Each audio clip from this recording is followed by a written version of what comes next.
5 erros comuns que as pessoas cometem na leitura de um mapa astral. Então, se você é iniciante na astrologia, preste atenção nessas dicas para realmente não se atrapalhar quando você for ler um mapa astral.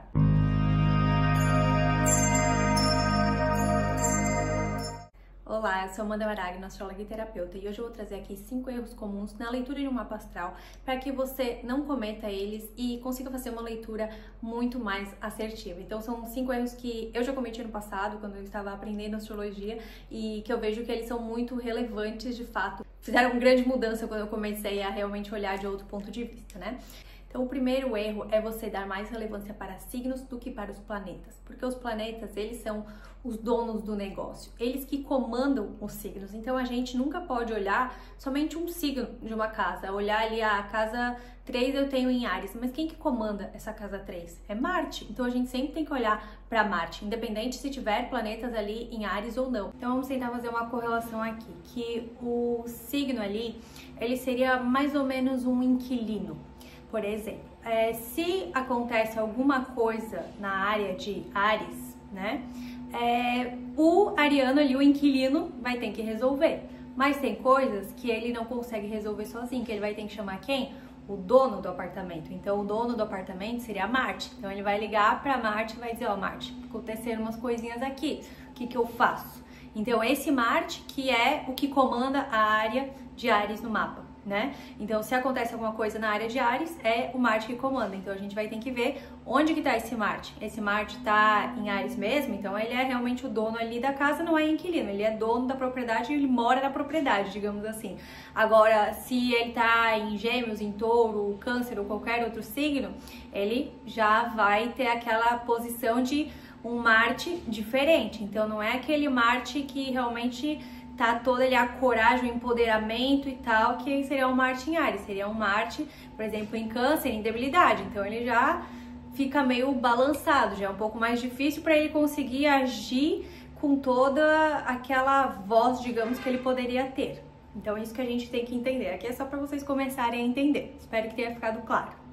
O segundo erro é não considerar o 7, ou seja, se o mapa é diurno ou o mapa é noturno. Basicamente aqui a gente vai entender se o mapa é diurno ou noturno olhando para o horário que a pessoa nasceu, né? Então se a pessoa nasceu das 6 da manhã às 6 da tarde, basicamente ela tem um mapa diurno.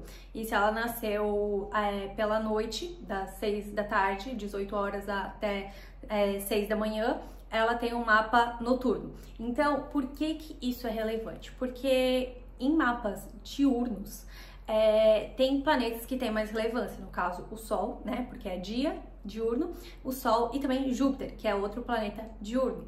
Já no mapa noturno, a questão é que a Lua pode ter mais relevância e também Vênus, que são os planetas noturnos. E o mais desafiador nesse caso seria Saturno, porque Saturno é um planeta diurno. Então, olhar esses planetas no mapa, eles podem trazer um grande impacto também para você entender que, às vezes, se você é uma pessoa com mapa noturno, realmente a Lua ela pode ter muito mais proeminência para você do que o Sol, que é o meu caso. Eu sempre olhava as questões solares, mas na verdade eu sou muito mais lunar do que solar, né? E eu percebo, assim, até mesmo na questão da astrocartografia, eu vejo muita diferença, assim, que quem tem um mapa diurno pode sentir muito mais impacto em mudanças.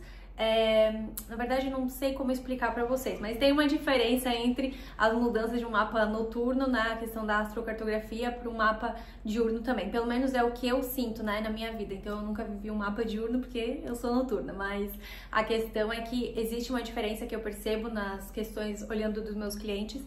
Então, é isso muito importante também você avaliar se o seu mapa é noturno ou diurno. Antes de continuar, lembre-se de deixar o seu like aqui no vídeo e siga o canal, porque sempre vão ter dicas de astrologia e astrocartografia por aqui. O terceiro erro é acreditar que se você tem uma casa vazia no mapa, aquela casa não tem importância na sua vida.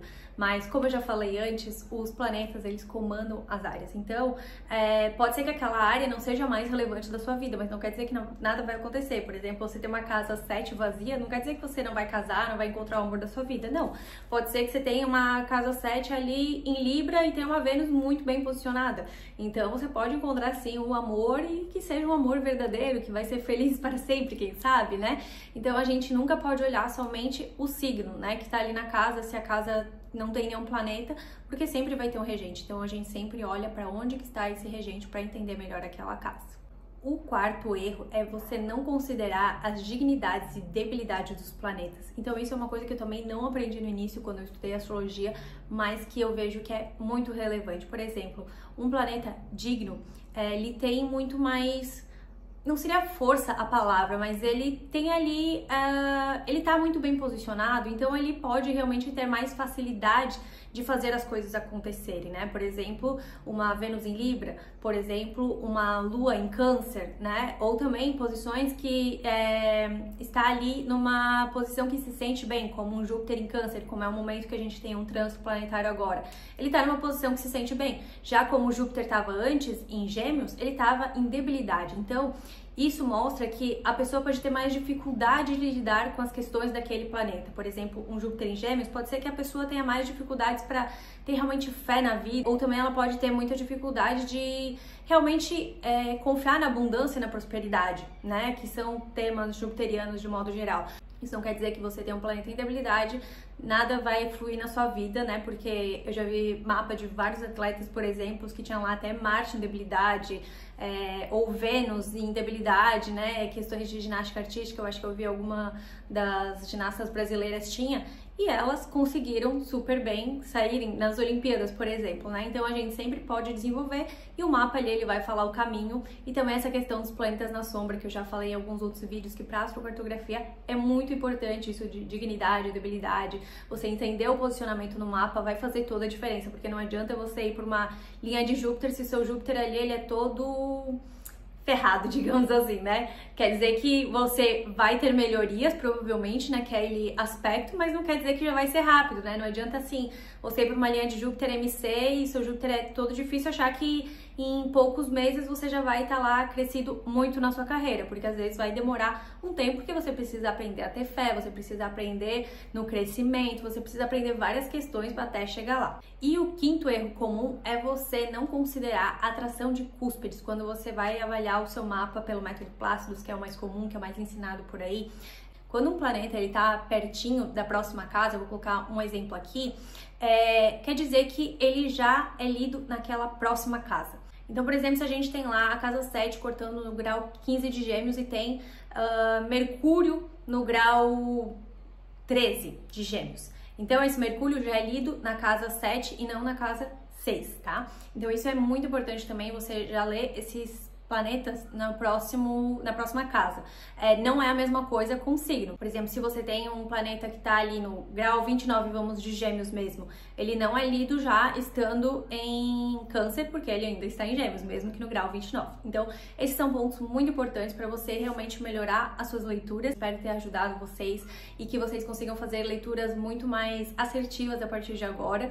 E tenham paciência com a astrologia, porque realmente é um processo, não é de um dia para o outro que você aprende. Primeiro a gente aprende tudo de forma isolada e depois a gente vai conectando os pontos, a gente vai vendo que realmente os signos têm as regências, a gente vai vendo que os aspectos são muito importantes, como que os planetas conversam entre si, então a gente vai realmente desenrolando tudo, mas entenda a base, que a base é o que vai te dar o primeiro passo para que você consiga realmente se aprofundar nesse conhecimento que pode ser engrandecedor e mudar toda a sua vida.